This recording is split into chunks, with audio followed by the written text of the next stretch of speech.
Pope Francis' Apostolic Exhortation, the joy of the gospel, following. Second, the delightful and comforting joy of evangelizing. Number 9. Goodness always tends to spread. Every authentic experience of truth and goodness seeks by its very nature to grow within us, and any person who has experienced a profound liberation becomes more sensitive to the needs of others. As it expands, goodness takes root and develops. If we wish to lead a dignified and fulfilling life, we have to reach out to others and seek their good. In this regard, several sayings of St. Paul will not surprise us. The love of Christ urges us on. 2 Corinthians chapter 5, verse 14. Woe to me if I do not proclaim the gospel. 1 Corinthians chapter 9, verse 16. The gospel offers us the chance to live life on a higher plane, but with no less intensity. Life grows by being given away, and it weakens in isolation and comfort. Indeed, those who enjoy life most are those who leave security on the shore and become excited by the mission of communicating life to others. When the Church summons Christians to take up the task of evangelization, she is simply pointing to the source of authentic personal fulfillment. For here, we discover a profound law of reality, that life is attained and matures in the measure that it is offered up in order to give life to others. This is certainly what missions means. Consequently, an evangelizer must never look like someone who has just come back from a funeral. Let us recover and deepen our enthusiasm, that delightful and comforting joy of evangelizing, even when it is in tears that we must sow. And may the world of our time, which is searching, sometimes with anguish, sometimes with hope, be enabled to receive the good news not from evangelizers who are dejected, discouraged, impatient, or anxious, but from ministers of the gospel whose lives glow with fervor, who have first received the joy of Christ. Eternal newness. A renewal of preaching can offer believers, as well as the lukewarm and the non-practicing, new joy in the faith and faithfulness in the work of evangelization. The heart of its message will always be the same. The God who revealed his immense love in the crucified and risen Christ, God constantly renews his faithful ones, whatever their age. They shall mount up with wings like eagles. They shall run and not be weary. They shall walk and not be faint. Isaiah chapter 40, verse 31. Christ is the eternal gospel. Revelation chapter 14, verse 6. He is the same yesterday and today and forever. Hebrews chapter 13, verse 8. Yet his riches and beauty are inexhaustible. He is forever young and a constant source of newness.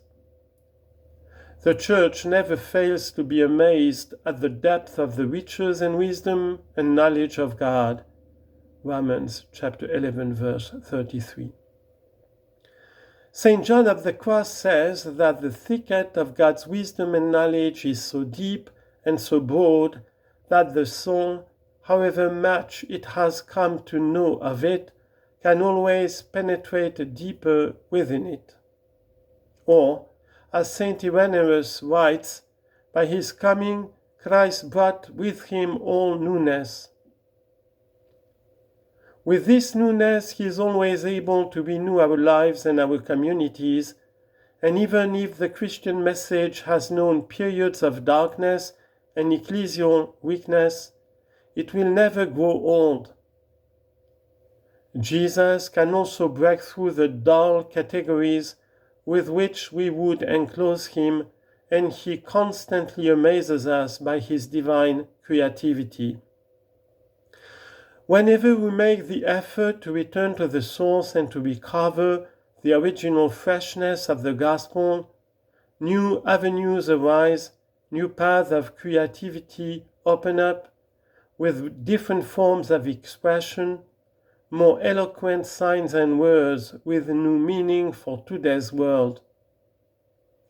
Every form of authentic evangelization is always new. Though it is true that this mission demands great generosity on our part, it would be wrong to see it as a heroic individual undertaking, for it is first and foremost the Lord's work, surpassing anything which we can see and understand. Christ is the first and greatest evangelizer. In every activity of evangelization, the primacy always belongs to God, who has called us to cooperate with him and who leads us on by the power of his Spirit. The real newness is the newness which God himself mysteriously brings about and inspires, provokes, guides, and accompanies in 1,000 ways.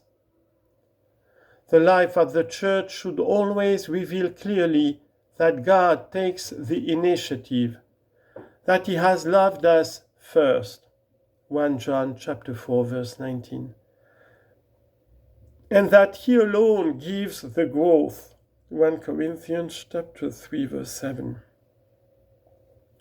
This conviction enables us to maintain a spirit of joy in the midst of a task so demanding and challenging that it engages our entire life. God asks everything of us, yet at the same time, he offers everything to us. Nor should we see the newness of this mission as entailing a kind of displacement or forgetfulness of the living history which surrounds us and carries us forward. Memory is a dimension of our faith which we might call Deuteronomic, not unlike the memory of Israel itself. Jesus leaves us the Eucharist as the Church's daily remembrance of and deeper sharing in the event of his Passover. Luke chapter 22, verse 19. The joy of evangelizing always arises from grateful remembrance. It is a grace which we constantly need to implore.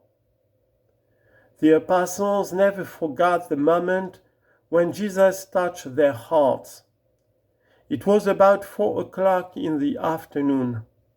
John chapter 1, verse 39. Together with Jesus, this remembrance makes present to us a great cloud of witnesses. Hebrews chapter 12, verse 1. Some of whom, as believers, we recall with great joy. Remember your leaders, those who spoke to you the word of God. Hebrews chapter 13, verse 7. Some of them were ordinary people who were close to us and introduced us to the life of faith. I am reminded of your sincere faith, a faith that dwelt first in your grandmother Lois and your mother Eunice. Second letter to Timothy chapter 1, verse 15. The believer is essentially one who remembers.